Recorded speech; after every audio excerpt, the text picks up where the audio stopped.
Hello, students. Good morning. How are you all? So, our today's chapter is The Little Girl, written by Catherine Mansfield. It's taken from the main textbook Beehive. तो आज का जो हमारा chapter है the little girl, ये जो beehive हमारी main reader book है, इसके अंदर से थर्ड चैप्टर है जिसको लिखा है कैथरीन मैन्सफील्ड ने। इसके अंदर एक छोटी लड़की की बड़ी इमोशनल कहानी है कि वो अपने पिता से बहुत डरती है। उसको लगता है कि उसके पिता जो है वो बहुत ही ज़्यादा सख्त मिजाज है, उनको वो बड़े भयानक और डरावने लगते हैं। ऐसी इमेजिनेशन उसने क्रिएट करके, ऐसी इमेज क्रिएट करके अपने मन में भय उत्पन्न कर रखा है। कुछ घटनाएं भी इस प्रकार की घटती है जिसमें उसके पिताजी उससे गुस्से हो जाते हैं, उसको पनिश भी करते हैं। धीरे धीरे समय बीतता है, एक बार उसकी माँ बीमार हो जाती है और उस दौरान जब उसकी माँ हॉस्पिटल में होती है, उसको कुछ समय अपने पिता के साथ बिताना पड़ता है, जिसमें उसको महसूस होता है कि उसके पिता को भी वाकई रेस्ट की ज़रूरत है। वो सारे दिन थके हारे आते हैं, उनको भी कोई उनकी केयर करे, इस चीज़ की ज़रूरत है। वो रियल में हार्ड हार्टेड नहीं है जैसा कि वो मानती है। और उस घटना के बाद उसका जो रवैया है, उसकी जो सोच है, अपने पिता के बारे में जो विचार है, वो पूरी तरह बदल जाते हैं। तो एक जर्नी है, journey of thoughts is presented in this chapter कि किस प्रकार समय के साथ और घटनाओं के साथ हमारे विचार परिवर्तित होते हैं, या किसी की इमेज किस प्रकार डायमेट्रिकली ऑपोजिट हमारे सामने क्रिएट होती है, जैसी हमने क्रिएट कर रखी है वो बदल जाती है। तो क्या होता है, let's read in this chapter. तो बुक ले लीजिए, आपकी निकालिए page number 32, the little girl. Let's read the chapter, page number 32 of your book Beehive. इससे पहले हमने विंड पोएम पढ़ ली थी, the little girl. Before you read, आपके पढ़ने से पहले ये बातें गौर फरमाएं। Do you feel you know your parents better now than when you were much younger? Perhaps you now understand the reasons for some of their actions that used to upset you earlier. क्या आपको लगता है कि अब आप अपने parents को पहले से कहीं बेहतर जानते हैं, अपने माता पिता को पहले से कहीं बेहतर जानते हैं? शायद अब आप उनके कुछ कार्यों के कारणों को समझते हैं जो पहले आपको परेशान करते थे। And next is this story about a little girl whose feelings for her father changed from fear to understanding will probably find an echo in every home. ये कहते हैं कि एक छोटी बच्ची की अपने पिता के प्रति भावनाओं में भय से लेकर समझ तक के परिवर्तन की यह कहानी संभवतः हर घर में गूंजेगी। मीन्स लेखक का ऐसा मानना है कि लगभग हर घर में ऐसी स्थितियां होती है कि बच्चे जो है वो पूरी तरह से पेरेंट्स को समझ नहीं पाते, और जब इस स्टोरी को पढ़ेंगे तो वो इस चीज़ को समझने की कोशिश करेंगे। हर घर में एक परिवर्तन आएगा। बच्चे जो है पेरेंट्स को लेकर के जो सोच रखते हैं, शायद उनमें कुछ परिवर्तन आए और वो उनकी स्थिति को समझ सकें। जरूरी नहीं है कि जो हमारी लड़की, इसके अंदर छोटी लड़की केजिया है, उस जैसी घटना सभी के साथ घटे और सभी इस चीज़ को समझ सकें, लेकिन through this story they will understand this, and there must be a change from fear to understanding will probably find an echo in every home. So first paragraph, to the little girl he was a figure to be feared and avoided. Every morning before going to work he came into her room and gave her a casual kiss, to which she responded with goodbye father. And oh, there was a glad sense of relief when she heard the noise of the carriage growing fainter and fainter down the long road. बराबर में लिखा है figure to be feared का मतलब, कि figure to be feared का मतलब क्या होता है? इसका मतलब होता है एक भयानक व्यक्ति या ऐसा व्यक्ति जिससे डर लगे, डरावना व्यक्ति। अब इस पैराग्राफ के अंदर वो उस छोटी बच्ची के लिए बताया गया कि उसका फादर जो है, the little girl, he was a figure to be feared and avoided, कि उसका पिता जो है एक ऐसा भयानक व्यक्ति था जिससे उसको डरना ही चाहिए। हर सुबह वो उस बच्ची के पास आता काम काम पर जाने के लिए, काम पर जाने से पहले, और वो उसको मिलके जाता, एक कैजुअल किस देता और वो बच्ची उसको गुड बाय करके फादर को विदा करती। लेकिन साथ ही ये क्या कहता है कि उस अलविदा के साथ ही, जैसे ही जब सड़क के ऊपर से गाड़ी की आवाज धीरे धीरे कम होती तो उस बच्ची को सुकून मिलता था, सुखद एहसास होता था। भी गाड़ी की आवाज जब नजदीक है तो ज्यादा आती है, जैसे दूर जाती है कम होती जाती है, यानी कि जैसे जैसे गाड़ी दूर पहुंचती घर से वैसे वैसे उसका सुकून बढ़ता। गाड़ी की आवाज खत्म हो जाती तो उसको सुकून आता था कि शुक्र है उसका फादर घर से चला गया। She was feared a lot. In the evening, when he came home, she stood near the staircase and heard his loud voice in the hall. Bring my tea into the drawing room. Hasn't the paper come yet? Mother, go and see if my paper is out there and bring me my slippers. शाम के time जब वापस वो घर आता तो लड़की सीढ़ियों के पास खड़ी होती, उसे हॉल के अंदर से उसकी आवाज सुनाई देती, जो जोर से बोलता था कि मेरी चाय जो है वो ड्राइंग रूम में ले आओ, क्या अभी तक अखबार नहीं आया। अपनी माँ को आवाज लगाता है, यानी कि केजिया की दादी को, जाओ मेरा अखबार बाहर तो नहीं है, देखो मेरी चप्पलें भी यहाँ ले आओ। जैसे रूटीन में कोई व्यक्ति घर आते ही कहता है कि मेरा ये सामान कहाँ है, मेरे दूसरे कपड़े दे दो, मेरा लोअर टी शर्ट दे दो, मेरे चप्पल ला दो, मेरा तौलिया वोलिया ला दो, लाइक दैट रूटीन की बातें हैं। Then second paragraph, Kezia, mother would call to her, if you are a good girl, you can come down and take off father's boots.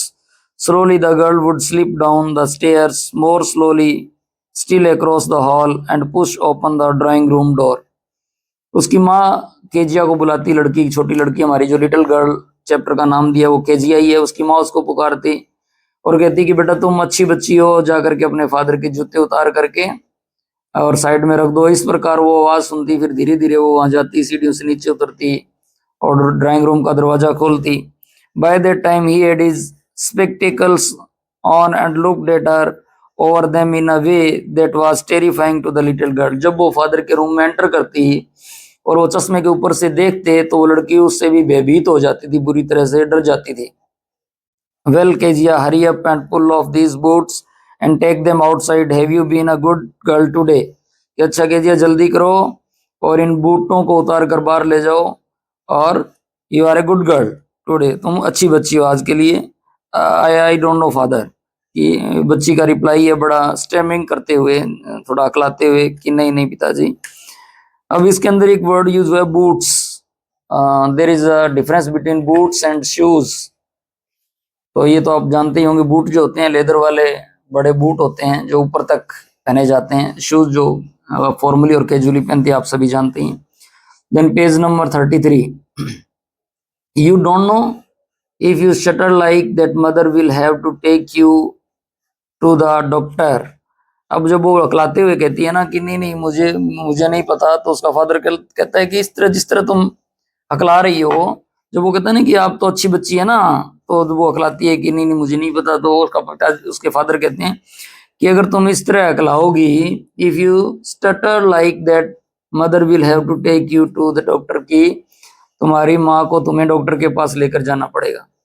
ये स्टटर वर्ड यूज हुआ है, इसकी जगह कई बार स्टेमर वर्ड यूज होता है। स्टेमर एंड स्टटर मीन्स अकलाना, दोनों का मतलब एक ही है।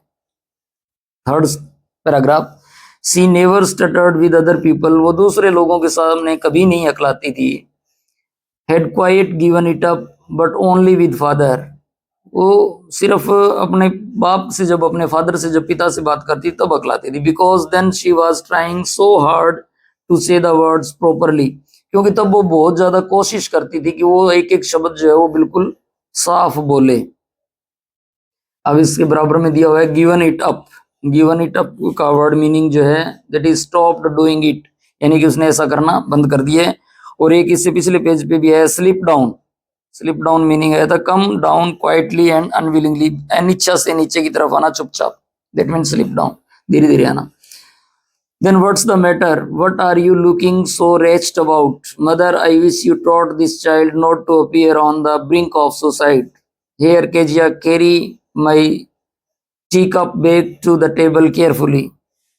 अब वो कहते हैं कि व्हाट्स द मैटर, फिर क्या बात है, तुम इतनी उदास क्यों दिख रही हो। अपनी बच्ची को बोलता है कि तुम इतनी क्यों उदास दिख रही हो, और अपनी माँ को कहता है कि माँ काश तुमने इस बच्ची को आत्महत्या की कगार पर न दिखने की सीख दी होती। मीन्स कि वो लड़की ऐसी लग रही है जैसे अभी अभी सुसाइड कर लेगी जाके, इतनी फ्राइटन्ड है, इतनी फियर्ड है, इतनी वो अफ्रेड ऑफ इस फादर है कि उसको देख करके ऐसे लगता है जैसे बच्ची इसके बाद जिंदा नहीं रहने वाली, इतना खौफ उसके चेहरे पर है। वो कहते हैं here Kezia carry my tea cup back to the table carefully, कि मेरे चाय का कप जो है ध्यान से मेज पर ला करके रख दो। He was so big, his hands and his neck, especially his mouth when he yawned. Thinking about him alone was like thinking about a giant. अब देखिए वो लड़की सोचती कैसा है, उसके बारे में सोच जो रही है। ये अनरेस्ट इधर बराबर मीनिंग दिया, अनहैप्पी इधर हमारे ऊपर है, अनरेस्ट अबाउट, कि इस लड़की को खुश रहना भी सिखा दिया होता कि ना खुश ना दिखती। And on the brink of suicide, about to commit suicide, यानी कि आत्महत्या के कगार पर, यानी बिल्कुल जो करने जा रहा हो जैसा उसका हाल होता है वैसा इस लड़की का होता है जो फादर के सामने होती है। अब वो कहती है कि वो उसको उसकी इमेजिनेशंस में उसका फादर बहुत भयानक लगता था। He was so big, his hands and his neck, उसके हाथ बड़े बड़े हाथ, बड़ी गर्दन, और उसका बहुत बड़ा मुंह, खास करके जब वो जम्भाई लेता था, यानी उबासी लेता था, जम्भाई मीन्स उबासी जब लेता था तो उसका मुंह बहुत बड़ा लगता, उसको बड़ा डरावना लगता था। और उसके बारे में सोचना ही किसी के बारे में सोचने जैसा था, जैसे वो किसी बहुत भयानक व्यक्ति, जियंट का मतलब तो बहुत भयानक कृति कोई हो, जैसे कोई राक्षस हो। On Sunday afternoons, grandmother sent her down to the drawing room to have a nice talk with father and mother. Sunday को क्या करती थी उसकी दादी जो है, रविवार को उसको दोपहर के अंदर, ऑन संडे आफ्टरनून्स, दादी जो है उसको नीचे भेज देती थी हॉल के अंदर कि बेटा जाओ केजिया को और अपने मम्मी पापा से अच्छे से बातचीत करो ताकि उनके साथ कुछ टाइम स्पेंड करो। लेकिन क्या होता है nice talk with father and mother, की माँ बाप से अच्छे से बात करो। But the little girl always found mother reading, लेकिन बच्ची जब नीचे जाती, नीचे पिक्चर में भी दिखा रखा है कि जब वो नीचे हॉल में जाती तो क्या देखती, माँ जो है वो न्यूज़पेपर पढ़ रही है। And father stressed out on the sofa, और फादर जो उसके सोफा के ऊपर फैले हुए होते, लेटे हुए होते। His handkerchief on his face, उसका हैंकरचीफ जो है, उसकी रुमाल जो है चेहरे पे लगी होती। His feet on one of the best cushions, और उसके पैर जो था वो तकिए के ऊपर होते, जो कुशन है उसके ऊपर होते। स्लीपिंग साउंडली एंड स्नोरिंग, जिस टाइम केजिया जाती उसकी माँ अखबार पढ़ रही होती, उसके फादर सोफे पे पस रहे होते, कुशन के ऊपर पैर रखे हुए, मुंह पे रुमाल रखे हुए और सो रहे होते साउंडली, गहरी नींद में, स्नोरिंग खराटे लेते हुए। Page number 34। She sat on a stool, वो स्टूल पर बैठ गई। Gravely watched him until he woke and stretched and asked the time, then looked at her, और गंभीरता से उसे तब तक देखती रही जब तक कि वो अंगड़ाई लेकर के उठ नहीं जाता, और उठ करके उसने पूछा, टाइम पूछा। And then he said don't stare so Kezia, you look like a little brown owl, कि केजिया ऐसे मत देखा करो, ऐसे मत घूरो। स्टेयर का मतलब टकटकी लगा के आप देखते हैं ना। You look like a little brown owl, कि तुम एक भूरे उल्लू जैसी दिख रही हो जब ऐसा देखती हो। One day when she was kept indoors with a cold, her grandmother told her that father's birthday was next week and suggested she should make him a pincushion for a gift out of a beautiful piece of yellow silk. एक दिन जब उसे सर्दी लगने के कारण घर के अंदर रहना पड़ा तो उसकी दादी ने उसे बताया, यानी कि वो स्कूल नहीं गई थी, घर पे थी, तो उसकी दादी ने उसको बताया कि अगले हफ्ते उसके फादर का जन्मदिन आ रहा है, और उसने उसे सजेस्ट किया, सुझाव दिया कि वो उसके लिए एक सुंदर सा पिन कुशन तैयार करे, जो घर में एक येलो सिल्क का कपड़ा पड़ा है, पीले रंग के सिल्क का कपड़ा पड़ा, उससे बनाए, बहुत सुंदर बनेगा, जिससे उसके फादर खुश भी हो जाएंगे। Laboriously with a double cotton, the little girl stitched 3 sides, but what to fill in with it with, that was the question. The grandmother was out in the garden and she wandered into mother's bedroom to look for scraps. On the bed table she discovered a great many sheets of fine paper, gathered them up, tore them into teeny pieces and stuffed her case, then sewed up the fourth side. अब बच्ची ने बड़ी मेहनत की, laboriously. Double cotton से जो छोटी लड़की थी उसने तीनों साइडों से वो सील लिया, यानी कि जो कुशन बना रही है उसकी तीन तरफ से सूती धागे से उस सिल्क की डबल कॉटन यानी डबल सूती धागे से तीन तरफ से सिलाई कर ली, तकिया टाइप पर एक तरफ से खली रख लिया। लेकिन तभी उसको लगा कि what to fill it with, इसमें भरूं क्या, मैं इस क्वेश्चन के अंदर क्या भरूं। अब ये प्रश्न उठ रहा था, तो ग्रैंड मदर जो थी बाहर गार्डन में थी, वो माँ के कमरे में चली गई कुछ स्क्रैप देखने। स्क्रैप होता है फालतू की जो चीजें पड़ी होती है, यानी कि कबाड़ कह सकते हैं एक तरह का, और वहां ढूंढने लगी कि माँ के कमरे में कुछ मिल जाए उसमें। तभी वो क्या देखती है, she discovered great many sheets of fine paper, gathered them up. वहां उसको कागज की कई शीटें मिलती है कागज की, वो उनको इकट्ठा करती है, छोटे छोटे टुकड़ों में फाड़ती है और उसमें भर देती है, और फिर चौथी तरफ से सिलाई कर देती है। And stuffed her case then sewed up the fourth side, sewed का मतलब सिलाई कर देना, चौथी तरफ से भी उसको सिल देती है जो अपने फादर के लिए गिफ्ट बनाया उसको। That night there was a hue and cry in the house. Father's great speech for the port authority had been lost. Rooms were searched, servants questioned. Finally, mother came into Kejia's room.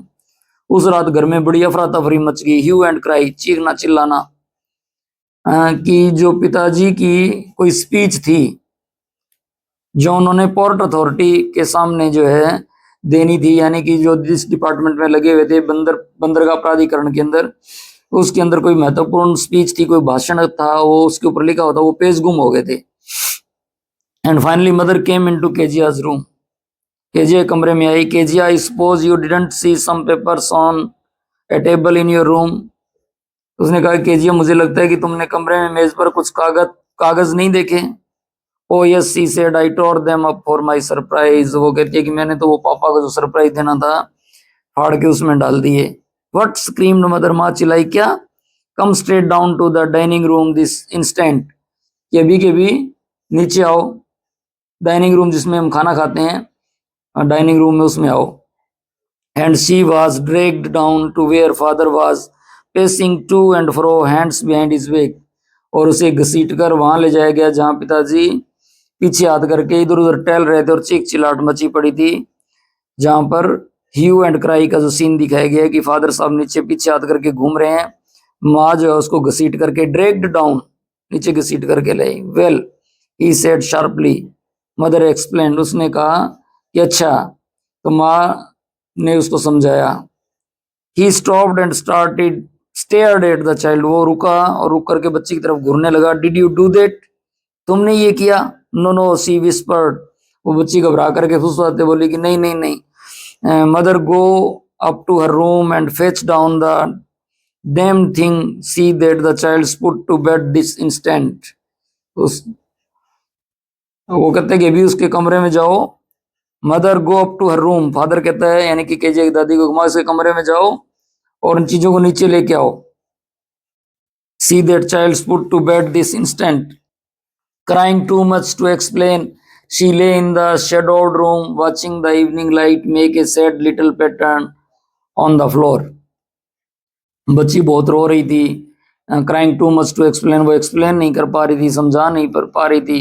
वो कमरे में लेटी हुई थी बेचारी, और शाम की जो रोशनी, evening light make a sad little pattern on the floor, और वो जो पैटर्न शाम की धुंधली रोशनी आ रही थी वो भी उस कमरे को और उदास बनाई जा रही थी, यानी कि माहौल बड़ा गमगीन था उसके कमरे का। Then father came into the room with a ruler in his hands, तभी उसके पिताजी एक रूलर, स्केल जो होता है जो लोहे का आप छड़ी की तरह इस्तेमाल करते हैं, उसको लेकर के उसके फादर उसके कमरे में आए। I am going to beat you for this, he said, उसने कहा कि इसकी तुम्हें सजा मिलेगी, मैं तुम्हारी पिटाई करूंगा। Oh no no, she screamed hiding under the bed cloth, वो बेचारी चादर के नीचे छिपते हुए बोली, चिल्लाने लगी कि नहीं नहीं प्लीज ऐसा मत करो। ही pulled them aside, sit up, he ordered, and hold your hands, you must be taught once and for all not to touch what does not belong to you। वो उससे कपड़ा हटा कर वो खींच लेता है और कहता है कि बैठो, बिल्कुल सीधी बैठो और अपने हाथ आगे करो और तुम्हें सबक सिखाया जाना चाहिए। You must be taught once for all not to touch what does not belong to you, कि तुम्हें सबक सिखाना चाहिए कि जो चीजें तुम्हारी नहीं है, ताकि तुम आगे से उन चीजों को टच ना करो, दूसरों की चीजों को हाथ मत लगाओ। But it was for your birthday. वो कहती है कि लेकिन ये तो आपके बर्थडे के लिए मैंने तैयार किया था गिफ्ट, इसके लिए हो गया। Down come the ruler on her little pink palms. और उसके बाद उसने वो छोटे छोटे हाथों पे बेचारी के डंडे मारे, वो स्केल मारे। Hours later, when grandmother had wrapped her in a shawl and rocked her in the rocking chair, the child clung to her soft body. उसके बेचारों के हाथों पे नील जम गई। फिर उसकी दादी माँ उसको अपने साथ लेके गई, शाल में लपेटा, झूला झुलाया, बच्चे को किस तरह चुप कराया, और इस तरह वो बेचारी डरती हुई अपनी दादी से लिपट गई। What did God make fathers for? She sobbed. उसने सुबकते हुए रोते हुए कहा कि परमात्मा पिता बनाता ही क्यों है, भगवान ने ये बाप किस लिए बनाए हैं। What did God made fathers for? Here's a clean hanky, darling, blow your nose, go to sleep. Pet, you will forget all about it in the morning. I tried to explain to father, but he was too upset to listen tonight. वो कहती है कि बेटा ये लो रुमाल लो, अपनी नाक पोंछ लो और सो जाओ, सुबह तक सब भूल जाओगे। मैंने तुम्हारे पिताजी को समझाने की कोशिश की थी, लेकिन आज रात वो बहुत ज्यादा परेशान थे, उन्होंने मेरी कोई बात नहीं सुनी। But the child never forgot. Next time she saw him, she quickly put both hands behind her back and red color flew into her cheeks. अगली बार जब उसने अपने फादर को देखा, but the child never forget, लेकिन बच्चा वो कभी नहीं भूला उस बात को, यानी कि केजिया कभी नहीं भूली। अगली बार जब वो मिली तो उसने अपने हाथ डर के मारे पीछे छुपा लिए और उसका चेहरा लाल हो गया भय के कारण। The McDonald's lived next door. They had 5 children. Looking through a gap in the fence, the little girl saw them playing tag in the evening. The father with the baby Mao on his shoulders, 2 little girls hanging on to his coat pockets, ran round and round the floor beds, shaking with laughter. Once he saw the boys turn the hose on him and he tried to catch them laughing all the time. अब वो क्या देखती है कि उसके पड़ोस में एक व्यक्ति रहता है McDonald's. McDonald's lived next door. Next door means उसके पड़ोस में, यानी कि नेबरहुड में। उसके 5 बच्चे हैं। Looking through a gap in the fence, बराबर जो बाड़ बनी हुई, झाड़ जो लगी हुई है, फेंस का मतलब एक कच्ची दीवार जो झाड़ियों से बना देते हैं, उसके बीच में से वो देखती है। झांक कर देखती है तो वो क्या देखती है कि वो खेल रहे हैं आपस में, और उसके फादर ने बच्चों को अपने कंधों पे बिठा रखा है। छोटी लड़कियां जो है वो भी उसके कोट को पकड़ के लटकी हुई है, और वो फूलों की क्यारियों की इधर उधर दौड़ रहे हैं, हंस हंस के लोटपोट हो रहे हैं। और एक बार तो उसके लड़के ने उसके ऊपर पानी गिरा दिया। Once she saw the boy turn the hose on him, उसके ऊपर पानी के बौछार गिरा दी। And he tried to catch them laughing all the time, लेकिन उसने गुस्सा नहीं किया, वो हंसता रहा और उस लड़के को पकड़ने की कोशिश की। Then it was she decided there were different sort of fathers. तब उसको महसूस हुआ कि सारे पिता एक जैसे नहीं होते, पिता की भी कई किस्में होती हैं, यानी कि फादर्स अलग अलग प्रकार के होते हैं। Suddenly one day mother became ill and she and grandmother went to hospital. फिर अचानक एक दिन उसकी माँ बीमार पड़ गई, वह और उसकी दादी जो है अस्पताल में गई। The little girl was left alone in the house with alias the cook. अब उसकी माँ अस्पताल में है, उसके बाद जो छोटी बच्ची है उसको वो रोज रोज तो जा नहीं सकती उसमें, उसको घर में रसोइया है एलाइस नाम की, जो उसके साथ छोड़ दिया गया। That was all right in the day time. दिन के टाइम तो ठीक थी, रसोइया वहां उनके पास रहती थी। ये चित्र में भी दिखा रखा आपके पेज नंबर 36, जो पड़ोसी का जिक्र किया है, जो मिस्टर मैकडोनाल्ड जो है वो अपने बच्चों के साथ खेल रहा। 5 बच्चे दिखाएं, ये देखिए बच्चे, और ये फेंस की दूसरी तरफ से देख रही है गुड़िया हमारी, इसके बीच में से ये केजिया है जो साइड में दिख रही है। The little girl saw through a gap the McDonalds playing tag in the evening, शाम के समय वो खेल रहे हैं। But while Alice was putting her to bed she grew suddenly afraid, लेकिन जब जो उनकी कुक है एलाइस वो उसको सुलाती है तो वो डर जाती है, बच्ची बिस्तर पर लेटा रही है तो वो डर जाती है। पेज नंबर 36, ये पिक्चर के नीचे आ जाइए 10 नंबर पॉइंट पे। what will I do if I have a nightmare, she asked. I often have nightmares and then granny takes me into her bed. I can't stay in the dark, it's all gets whispery. वो उसको बताती है कि मुझे अक्सर बुरे सपने आते हैं। नाइटमेयर का मतलब होता है बुरे सपने, बराबर भी दे रखा है नाइटमेयर ए बैड ड्रीम। तो केजिया कहती है कि मैं क्या करूंगी, अक्सर मुझे बुरे सपने आते हैं, और जब सपने आते हैं तो दादी मुझे अपने साथ अपने बिस्तर में ले जाती है। मुझे अंधेरे से डर लगता है, मैं वहां नहीं रह सकती। You just go to sleep, child, said Alice, pulling off her socks, and don't you scream and wake your poor pa. कि बेटा तुम सो जाओ, उसकी जुराबें उतारते हुए, मोजे जो है सॉक्स उसके मोजे उतारते का, और चिल्लाना मत बेटा नहीं तो पापा उठ जाएंगे। And don't you scream and wake your poor पा, कि अपने फादर को मत उठा देना कि सपने में चीख या रात को चीख करके। But the same old nightmare came, लेकिन बच्ची सो गई, सोने के बाद वही भयानक सपना उसको फिर आता है। The butcher with a knife and a rope, सपने में क्या दिखता है उसको? एक कसाई दिखता है, बुचर, और साथ में उसके हाथ में रस्सी है और एक चाकू है। Who came nearer and nearer, smiling that dreadful smile, while she could not move, could only stand still, crying out, "Grandma, Grandma!" She woke, shivering, to see father beside her bed, a candle in his hand. "What's the matter?" he said. वो भयानक सपना देखती है, चाकू और रस्सी लिए कसाई उसकी तरफ धीरे धीरे पास आ रहा है, और उसकी बड़ी खतरनाक मुस्कान है, और बच्ची जम गई है, वो हिल नहीं पा रही, खड़ी रह रही है, चिल्ला उठती है एकदम से, अपनी दादी को आवाज लगाती है, ग्रैंडमा ग्रैंडमा। और तभी वो क्या देखती है, कांपते हुए एकदम उठती है, तो देखती है उसके पास में, उसके बिस्तर के पास उसके फादर खड़े हैं, और उनके हाथ में एक मोमबत्ती है। वो पूछते हैं कि क्या हुआ? What's the matter, he said, उसने कहा क्या हुआ बेटा?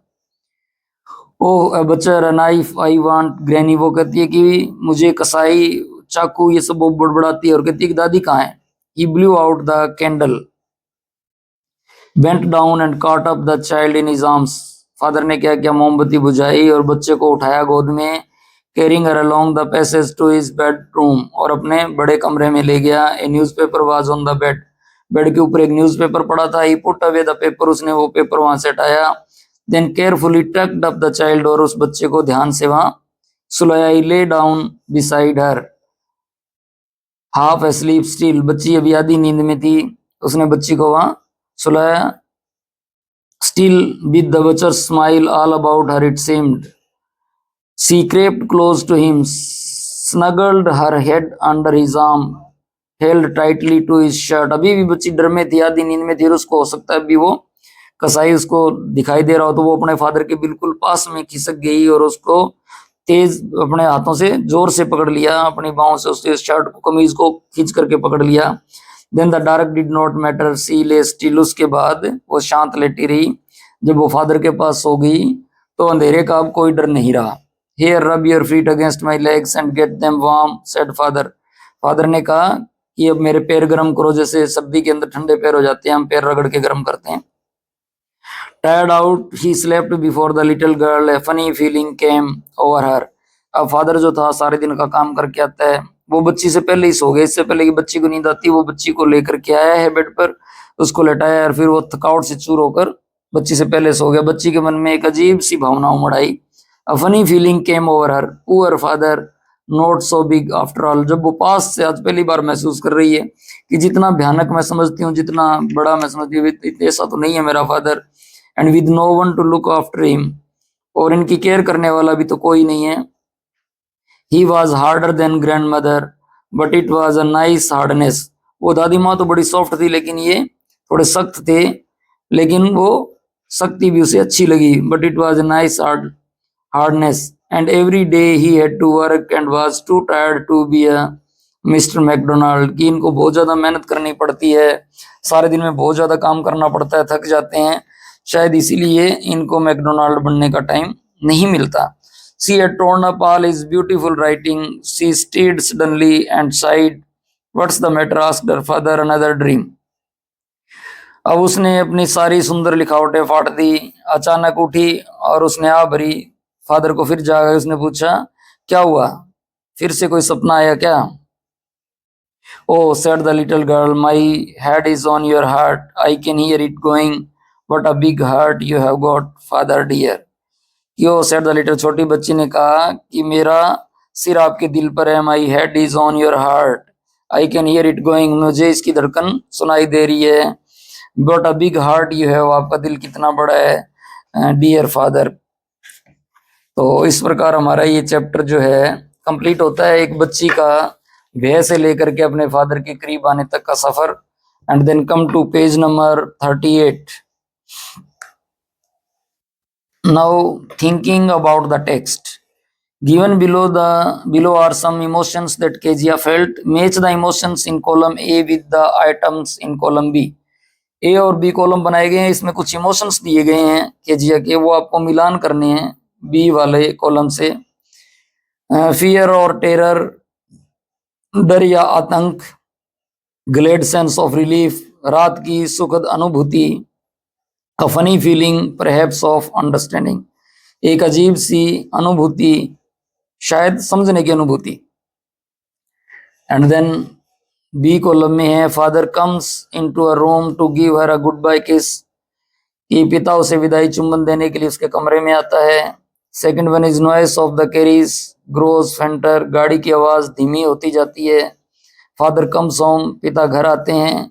स्पीकिंग टू फादर, पिता से बात करती है। Going to bed when alone at home, घर में अकेले होने पर बिस्तर पे जाती है। Father comforts her and falls asleep, पिता उसे दिलासा देते हैं और सो जाते हैं। Father stressed out on the sofa snoring, पिता सोफे पर लेटे हुए खर्राटे ले रहे थे। तो आपको इनका मिलान करना है। Which one you feel appropriate and find right, you have to match with the column B, column A to column B.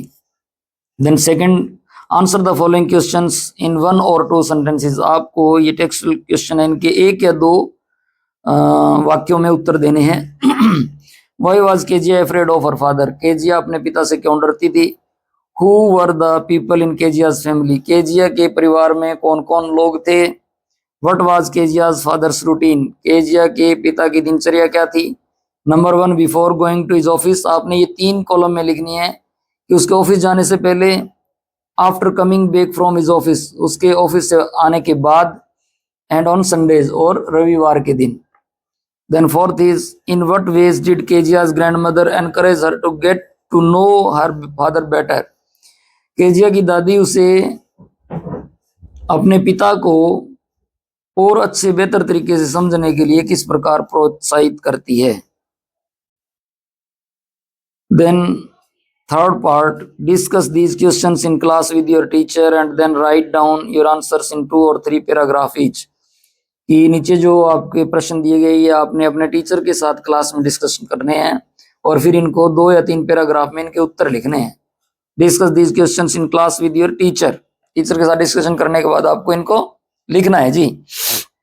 केजिया's effort to please her father resulted in displeasing him very much. How did this happen?